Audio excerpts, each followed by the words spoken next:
Original post, April 3, 2024. A woman came to our restaurant the other day with a friend. She was nice but kept trying to proselytize to me. She tipped $300 on a $40 bill and wrote on the receipt, "In case you don't rise on the 8th.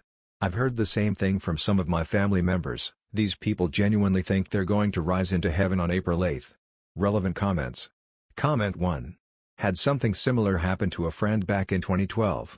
Some old person gave my friend a $200 tip because he thought the world was going to end. A few weeks later, the dude came back and demanded the money, made a scene, and everything. When he was told no and to get lost, he threatened to come back later to shoot my friend, for robbing him blind. They laughed it off, but the guy came back again like a week later. Thankfully, he didn't try anything, but it was quite dense, and the cops were almost involved. In this day and age where these morons feel that they have nothing to lose, I'd be careful." Comment 2. Well, at least her proselytizing paid handsomely for you. Hopefully she won't want it back on the 9th. OP. I get paid on Friday. The restaurant would refuse to return the tip because it won't be their money anymore. But yeah, definitely paid off. It was just usual Christian stuff except more imminent, like everyone who accepts Jesus as their Lord will rise into heaven on April 8th. You can still repent for your sins. Normally, I would have made a joke about how I definitely accept him as a chef. We have a line cook named Jesus, not as the Lord, but I didn't feel like getting stiffed. Comment 3. Don't disagree with her. Try to find her similarly wealthy religious friends and get money from them as well. It sounds like they want to give it away, so you are merely helping. OP. Yeah, I usually do disagree with them, but now I realize I definitely need to just stay silent or agree whenever I get those types of people. Comment 4. What happens if she disputes the credit card charge? OP. It doesn't matter. The restaurant already got paid by the credit card company. That's how a credit card works. The credit card company pays and then you pay them back when you pay your credit card bill. So if she disputes it, it's between her, Jesus, and the credit card company. New post, April 5, 2024. I'm a server at a taco restaurant in Florida. Last weekend, we had a woman come in who tipped me $300 on a $40 bill. As I was getting into work, I saw her at a table with a guy, presumably her BF or husband, and she was being served by one of my co-workers. He knew she was the $300 tipper but didn't give her any special treatment. According to my co-worker, she kept asking if he was Christian, to which he said no, and then she started talking about how awful it'll be after the rapture, which she thinks is on April 8th, this Monday, for sinners left on earth. My co-worker said that he thinks he'll do fine. He was kind of lying for the tip so he didn't want to contradict her belief.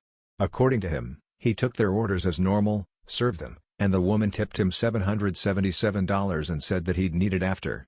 My co-worker then immediately ran to get me because of my previous experience with her, and the manager, not wanting to take money from this delusional woman. Our manager then asked the woman if she intended to make that tip and she said, "Of course, it's with the Lord's numbers," and then left. Our manager refused to refund the payment both because she left and because she verbally confirmed it was her intended tip. Friday is our payday, so both my co-worker and I will be getting our tips from her today, and if she comes back on April 9th, she probably won't be able to get the money back, but I honestly feel bad for her. Relevant comments. Comment 1. If you decide to return the money, remember that you will have paid taxes on the tip when you get it on Friday. It will have to be reported to the IRS as income. Therefore, if she comes back for a refund after the 8th, do not give her back the full tip. Figure out what the IRS will get based on your tax bracket. What would be funny is if you and your coworker pooled the refunds and give her back $666. OP. I'm not giving back the money. I doubt she'd even take it. Comment 2. She definitely would not take it if the amount was $666. I agree with your decision. She intentionally gave the tip, and she was given a second opportunity. Stupidity has a price, and she should pay it. Comment 3. I don't think this is a Christian thing. She sounds like she has bipolar disorder and is in the middle of a manic episode. OP. Pretty much every evangelical I know believes this. Also Marjorie Taylor Greene tweeted about it. It seems like a fairly common belief. Update 1, April 9, 2024. So, last weekend at the restaurant I work at, a woman tipped me $300, convinced that the rapture was imminent on April 8th. Here's where it gets even more bizarre. A few days later, she returns and tips my coworker a whopping $777. Fast forward to today, and she's back again, adamant that her tips were somehow fraudulent and that we tampered with them. Her claims of fraud are literally impossible, We bring the card reader to the table, and it's the guest who decides the tip amount by either pressing a preset option or entering a custom one before hitting pay. That's exactly what she did. So, it's physically impossible for us to manipulate the tip amounts. Both my coworker and I have already received our tips with our paychecks, and we obviously have to pay income tax on them. Returning the money to her at this point is literally impossible since we don't actually have all the money. I hate fundamentalists. Relevant comments. Comment 1. As much as I'd like this to be true, it's not passing the smell test. OP originally claims, she tipped $300 on a $40 bill and wrote on the receipt, "In case you don't rise on the 8th. Why would she write the tip and that message on the receipt when she would have to pay on a kiosk or card reader?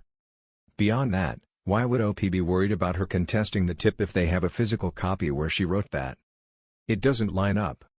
OP. She wrote it on the printed receipt that came out of the reader and then left it on the table. I do have the physical copy. I never said I was worried about her contesting it. Regardless of what she does, the money is no longer legally hers." Story 2, my boyfriend broke up with me over his girl best friend. Original post, Sep 3, 2022. I think I just ruined my best relationship yet and I want to fix it so bad. But everyone tells me to either own up or let it go. Even if it's harsh, please tell me and help me. I 20 female, have been seeing this guy Robin 21, for 6 months now. He is the kindest and sweetest man I have ever met. He isn't overprotective, manipulative, or anything. He is constantly honest and expresses his issues in a healthy way. All my exes have either abused me or cheated on me and he didn't even yell at me. Anytime he gets angry, he tells me he will be back in 30 minutes, sends me his location and just drives around until he's calmed down again. He is a dream guy. He is funny and sweet. I had 3 boyfriends in which 2 of them cheated on me with their girl best friend.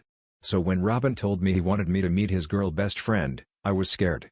He knew of my past and promised me there wasn't anything between them. She even helped him set up the dating profile we met through. When I met her, I felt superior to her somehow. All the girls were prettier than me. She was a bit overweight, a double chin, and she has the thickest eyebrows I have ever seen. But there was one thing she had that I didn't, which was a bigger chest. We didn't meet up with her alone, but their entire friend group. 5 guys, my boyfriend, me and her. She was nice to me the entire time. Sitting next to me, helping me with inside jokes and even talking to me when Robin got busy. I started feeling bad about how I called her ugly in my head. We started meeting up regularly and again 3 days ago at Robin's flat. When I arrived an hour later after everyone else, I realized how close my boyfriend got to her in the middle of the night and she had tears in her eyes with messier hair. My entire body just filled with panic. They have been texting more and he doesn't want me to see their messages anymore. Now this? I freaked out and accused him of cheating me in front of his entire friend group. All his guy friends just stared in anger and resentment at me and tried to help her get out of the room. Her legs were shivering, and her eyes were still red from crying. I called her every name in the book and insulted every part of her body. Robin told me to quit it and I told him I can't believe he chose Fatty over me. I know it was horrible. I regret it. Especially after finding out, she had opened up to the group that she was sexually assaulted last week. I feel disgusting. My boyfriend kicked me out of his apartment that night and told me it's over. I have to go over to his house on Monday to pick up my things. I really do want to fix it but I don't know how.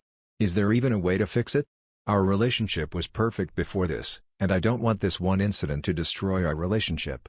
Please help. TLDR, I've been dating my boyfriend for 6 months. I accused him of cheating on me with his best friend when she actually opened up to him about something horrible that happened to her. He broke up with me because of it and I want to fix it. Relevant comments. Comment 1. You can explain to him what happened and what you were thinking. It would actually be a good idea, so that it can be explained to GBF. But there is no saving your relationship. Be honest with yourself and ask if you would take back a guy who did the same thing to you and your friends. OP. I did try it. I told him that I'm sorry and that I misread the room and everything. He said that if the first thing that comes to my mind when his best friend is crying that it had to do with cheating, is ridiculous and he doesn't want that stuff around him. I tried to talk to her, but she said she doesn't want to see or hear about me again. It's all just a miscommunication I want to fix but nobody wants to listen to me. I love him so much and don't want this to be the way it ends. Comment 2. What you want doesn't matter at this point. The fact he dumped you proves that he is every bit the great guy you believed him to be while your actions showed him that you aren't the mentally stable person he thought you were. At this point, being with you would cost him his entire friend group because none of them will ever forgive you and wouldn't forgive him for staying with someone like you. It's also likely he's disgusted by even the thought of you right now after the harm you caused. Accept that he's done with you because pushing will only make you look even more psycho and make him even more sure he doesn't want you in his life. OP. I would block and cut off any friendship for this relationship. He always says it doesn't matter what friends think, so why should he dump me for his friends? He can always find better ones, but our relationship was perfect. I know he agrees with me and loves me still. Why is everyone telling me I'm the bad guy? I made a mistake, yes, but I am not an asshole psychic bitch. I have been through so much. Of course, I react in a bad way. Comment 3, have you tried making amends with her? OP. I tried to apologize but they don't want to hear it. I barely know her and she doesn't want me around her anymore. She claims I traumatized her and thought we were friends when we really were just acquaintances. I feel bad but I can't fix my relationship with her, but I was close to my boyfriend, and I don't want to let him go.